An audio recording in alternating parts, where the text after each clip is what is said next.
Ya, kita akan melanjutkan ya.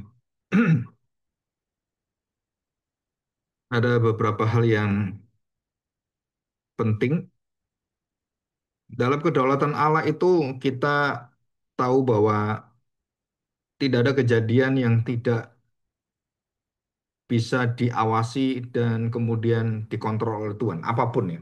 Jadi Tuhan itu memberikan pada kita bahwa Dia mempunyai jangkauan dan juga lingkup serta kekuatan tidak terbatas.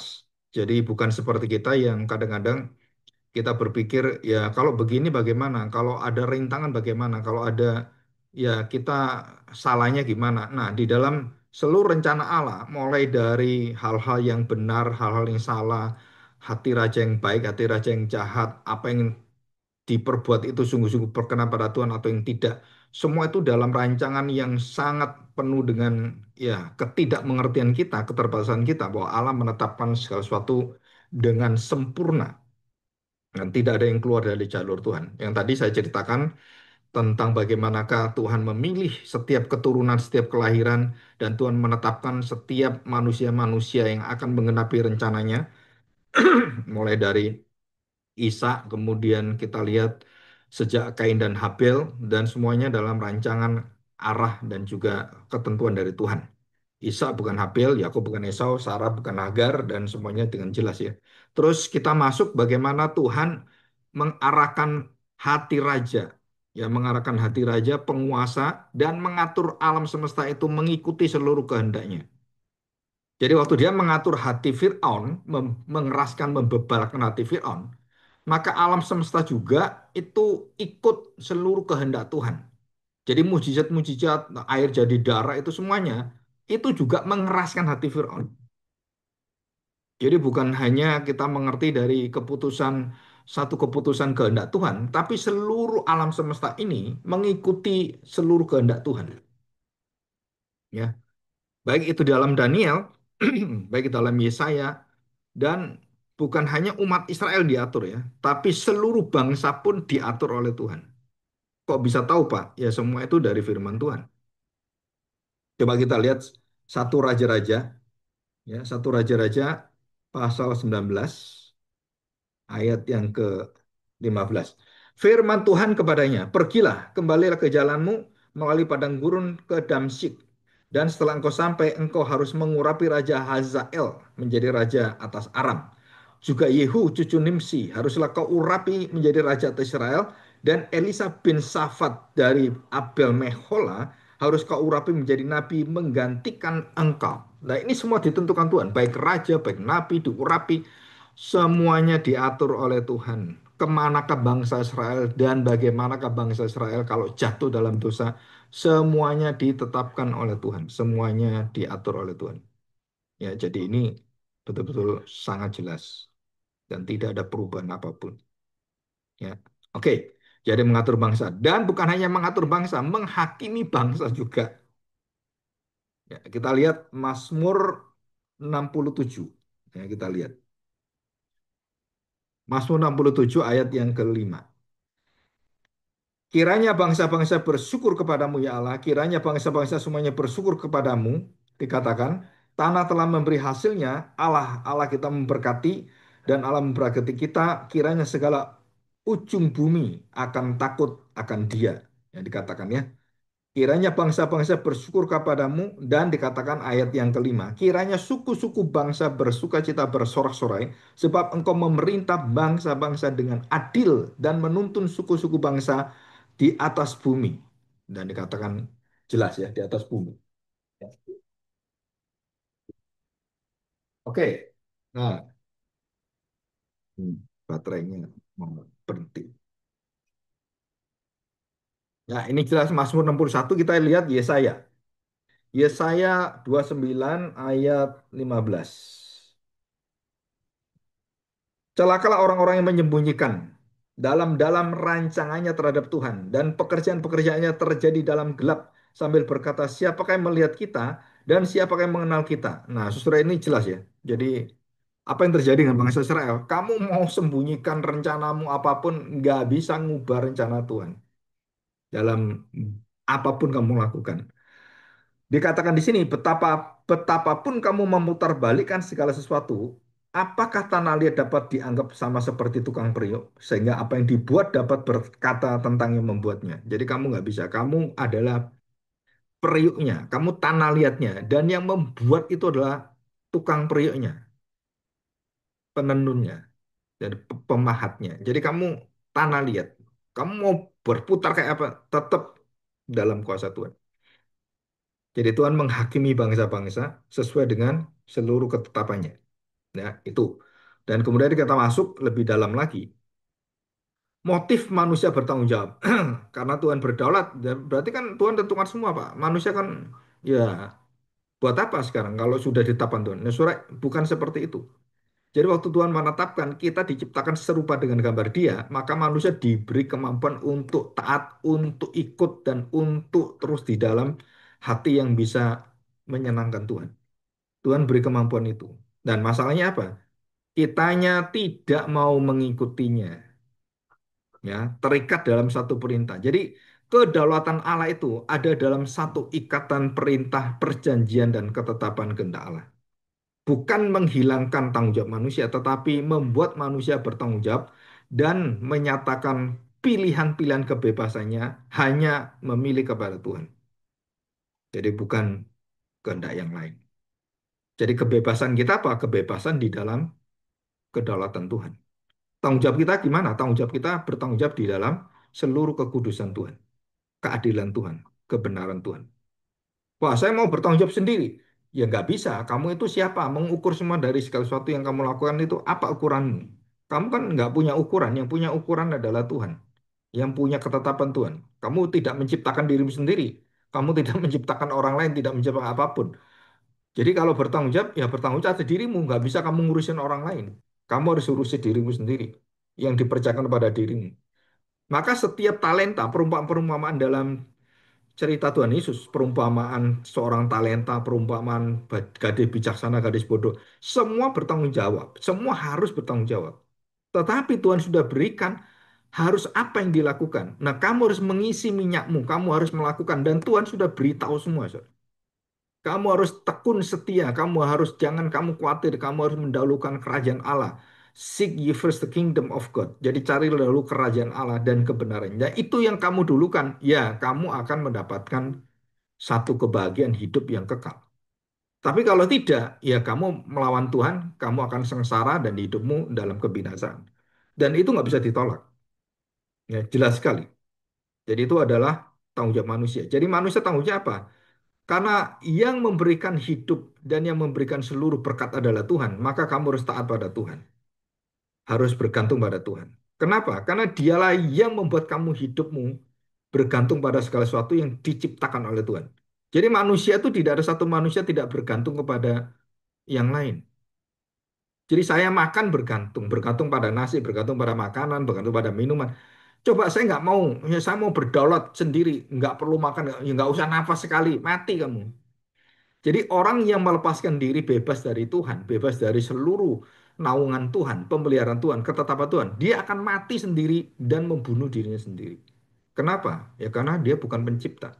Dia tidak mempunyai self-sustaining. Jadi berdiri atas dirinya sendiri. Jadi gak bisa manusia berdiri atas dirinya. Gak bisa. Dia bergantung pada orang lain. Saya kerja pun ya harus ada bosnya. Saya jadi bos pun harus ada pekerja saya. Saya melakukan apapun bergantung dengan orang lain, bergantung dengan sekeliling kita, sekitar kita. Dan bahkan saya melakukan semua dengan baik pun tiba-tiba ada gempa bumi, habis semuanya. Nah bergantung pada apa? Ya semesta alam lagi. Jadi saya ini bergantung pada siapa? Saudara, tidak ada satu manusia yang bisa berdiri sendiri dalam sejarah manusia, dalam hidup manusia. Manusia harus bergantung pada Tuhan. Karena dialah yang menciptakan, yang mengadakan, yang menopang segala sesuatu. Jadi tanggung jawabnya apa? Tanggung jawab kepada Tuhan. Bagaimana saya bertanggung jawab? Taat pada Tuhan, bergantung pada Tuhan, setia pada Tuhan, dan bersandar pada Tuhan. Dan tidak pernah apapun yang dikerjakan tanpa Tuhan. Hadirnya Tuhan itu tidak bisa ditentang, tidak bisa dilawan, dan dia akan hadir selamanya. Nah itu adalah Tuhan hadir. Ya, oke, kita lanjutkan sekarang. Saudara, bagaimanakah kita mendapatkan satu hati yang berdaulat dan Tuhan memberikan kita satu hati yang bisa berotoritas. Dan Tuhan memberikan kita satu tanda petik, satu pilihan kebebasan yang di dalam kebenaran. Dengan apa? Memilih Yahweh. Yang kedua, kita tahu jelas bahwa dosa akan dihakimi dan dihukum Tuhan. Dan kita harus tahu. Yang ketiga, Allah menahan sabar dan murkanya. Jika kita terus dalam dosa, Tuhan memberikan kesabaran dan menahan semua sampai kita kemudian tidak kena murkanya. Dan orang Kristen dijamin tidak akan dimurkai Tuhan karena murkanya sudah diambil oleh Kristus. Jadi saudara kita tidak boleh berpikiran menjadi orang Kristen dalam kedaulatan Allah bahwa saya sudah ditetapkan Tuhan hidup sembarangan. Nggak bisa seperti itu. Kenapa? Karena kita tahu bahwa orang yang hidupnya sembarangan, yang tidak taat, dan akan mendapatkan murka Allah. Tapi kita karena sudah di dalam Kristus, murka sudah diambil, maka kita menjalankan segala sesuatu. Itu tidak ada sesuatu yang membuat kita ketakutan, dan kita dikutuk, kemudian kita kemudian diikat. Saudara itu semua sudah diangkat oleh Tuhan, sudah ditelan oleh Kristus. Maut ditelan, kebinasaan sudah diambil, dan kemudian iblis sudah dikalahkan. Saudara, jadi kita mendapatkan jaminan itu. Jadi kenapa saya memilih Tuhan? Karena Tuhan menjamin saya. Dan Tuhan menguji saya, mencobai. Tuhan mencobai Abraham. Tuhan menguji Gideon. Tuhan menguji. Kenapa Tuhan menguji? Karena dia tahu siapa ke diri kita. Ayub diuji oleh Tuhan. Karena Tuhan tahu Ayub tidak akan meninggalkan dia. Dalam segala kelemahannya, pikirannya nggak tahu, Ayub akan tetap setia kepada Tuhan. Dia akan tekun pada Tuhan. Maka Ayub disebut sebagai bapak orang beriman yang tekun. Ketekunan. Abraham kepercayaan, tapi Ayub ketekunan. Dia nggak tahu, tapi dia tetap pegang bahwa saya tetap menyembah Tuhan dan saya tidak berbuat salah kepada Tuhan. Terjadi kecelakaan semua mulutnya semuanya. Dia tidak mau mengutuki Tuhan, kecuali istrinya. Dan yang kelima, saudara, kedaulatan Allah itu menyatakan pada kita bahwa manusia itu mendapatkan satu penghargaan, satu kemuliaan dari Tuhan, atau upah surgawi, reward. Dan yang keenam, doa-doa yang memohon kepada Tuhan dan khususnya pertobatan akan mendapatkan jawaban-jawaban dengan tepat dari Tuhan. Jadi kalau kita jatuh dalam dosa, kita berdoa pada Tuhan, bertanggung jawab dalam dosa kita. Tuhan katakan, kapanpun kamu kalau bertobat, aku akan buka pintu hatiku, kapanpun aku tidak akan menutup kepada pertobatan. Yaitu janji Tuhan. Dan saya seringkali juga tiap malam itu menguji diri, mana menguji diri itu meneliti diri dan apa yang sudah saya lakukan, dosa apa, saudara, dan pada waktu malam hari menutup hari itu dalam doa itu, saudara minta pengampunan dan berikan hati yang kembali bertobat dan Tuhan arahkan kembali dan sudah Tuhan Yesus jamin bahwa itu adalah satu kemenangan bagi kita. Jadi pertobatan itu bukan dari percaya tidak percaya, enggak, pertobatan adalah akan menyesali seluruh dosa-dosa kita dan kita akan berjuang kembali melawan hukum Taurat, hukum kematian, hukum dosa, hukum daging kita ini yang terus masih bersama dengan kita. Dan dalam penderitaan itulah Kristus akhirnya menjamin kita. Jadi kita mendapatkan apa? Doa-doa yang akan mendapatkan penghiburan, kekuatan, penyertaan Tuhan. Ya, ini tidak bisa ditolak ya. Oke. Nah, mengapa Allah mutlak kita harus mengatakan Allah berdaulat dan tidak mungkin tidak. Yang pertama adalah dia adalah segala-galanya. Merismus teologi yang kita sudah pelajari. Allah pencipta, pemilik, pengatur segala sesuatu yang terlihat dan tak terlihat, terbesar, terkecil. Dalam Yesaya 42 dikatakan tidak ada yang seperti Allah dan satupun apapun tidak ada yang seperti dia. Nehemia 9 ayat 6 juga sama. Yang kedua adalah Allah itu tidak ditentukan oleh sesuatu apapun dari di luar dirinya. Jadi Allah itu mandiri, self sustaining, self power dan semuanya dirinya sendiri. Jadi manusia tidak boleh self power. Jadi hanya dirinya yang berkuasa, menjadi orang yang sangat tirani, sangat kejam. Ya, jadi dia Allah yang memiliki segala sesuatu, pengatur segala sesuatu, dan yang memelihara segala sesuatu. Dia adalah Allah yang mandiri, dan kemudian Allah adalah Allah yang menciptakan segala sesuatu. Dan pencipta tidak dicipta. Dicipta oleh pencipta yang irasional. Jadi Allah itu tidak diciptakan siapapun. Tapi segala sesuatu yang ada berasal dari Dia, diciptakan oleh Dia. Dan siapakah Dia? Yaitu Kristus.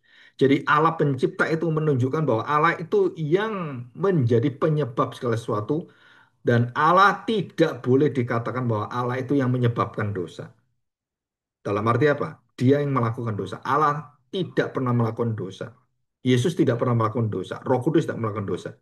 Dan tidak ada manusia yang tidak melakukan dosa kecuali Tuhan Yesus. Jadi Maria, Santo-Santo, Santa-Santa, orang suci, rasul-rasul, nabi-nabi, semuanya berdosa semua. Dan hanya Kristus yang tidak berdosa. Jadi kalau ada yang tidak berdosa, maka Kristus yang tidak berdosa itu menjadi nggak ada gunanya. Gugur dia. Nah, ada yang tidak berdosa. Nah, ini nggak berdosa. Apa istimewa Tuhan Yesus kalau dia tidak? Kalau Maria tidak berdosa, Tuhan Yesus tidak berdosa, ya. Jadi yang terus siapa yang kita anut? Siapa yang nebus kita? Ya nggak ada, saudara. Karena dua orang yang sama tidak berdosa nggak ada. Jadi satu-satunya manusia yang tidak memiliki dosa ditulis dalam Alkitab bukan Maria, tapi adalah Yesus sendiri. Jadi Maria oleh Roma Katolik dikatakan tidak berdosa. Saudara, itu satu seruan yang tidak ada bukti dan kekuatan dalam Alkitab dan tidak ada orang yang bisa dikatakan tidak berdosa kecuali Yesus. Ya. Oke, yang kelima, segala sesuatu tidak pernah tidak bergantung pada Tuhan. Semua bergantung dan tidak ada sesuatu yang tidak bergantung. Bahkan kalau kita ngomong roh-roh kegelapan pun takluk bergantung pada Tuhan. Kenapa? Karena Yesus bertemu dengan roh jahat, semuanya tunduk, takluk, dan menyembah Dia. Yang keenam, kehendak bebas manusia adalah pemberian Allah dan ciptaan Allah. Diberikan oleh manusia dan nafas Allah itulah yang membuat manusia bisa memilih dengan hikmat dan hati yang kudus yang berkenan pada Tuhan yang adil dan benar. Ya, oke ya. Ya, ya kita lihat sekarang ya sebentar.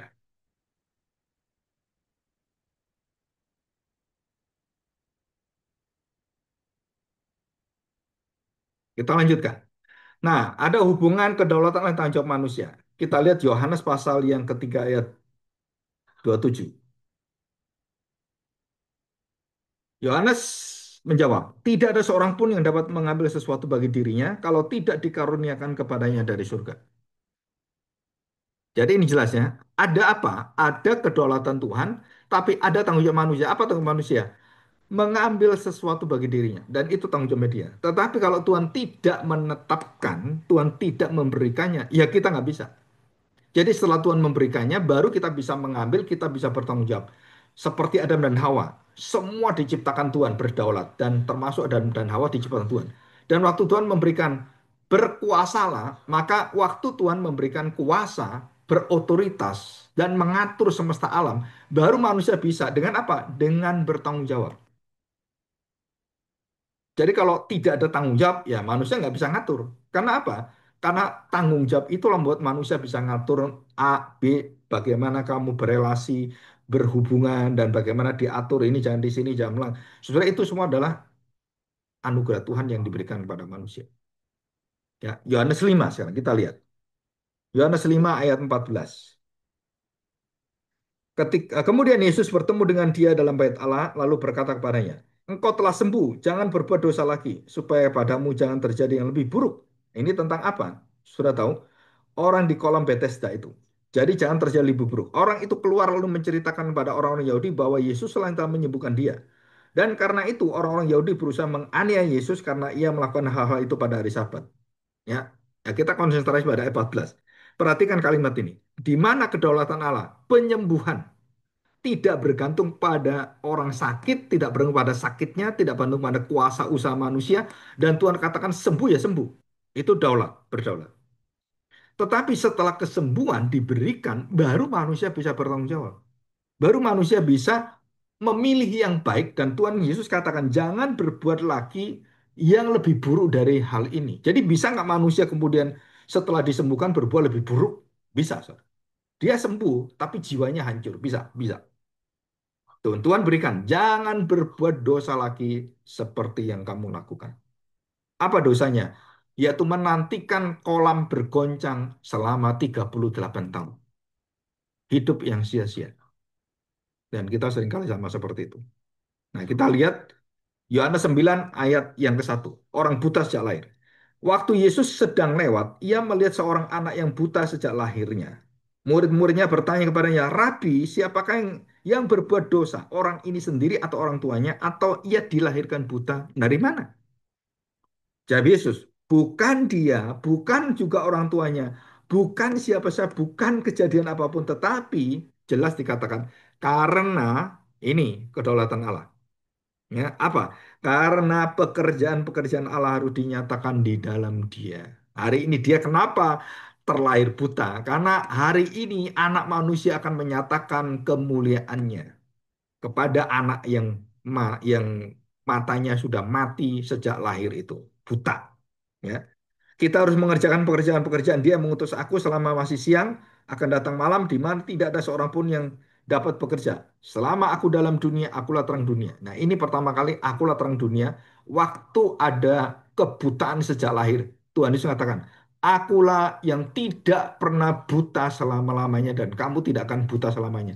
Terang yang abadi akan mengusir kebutaan yang sementara, yang sejak lahir, kebutaan fisik, kebutaan penyakit.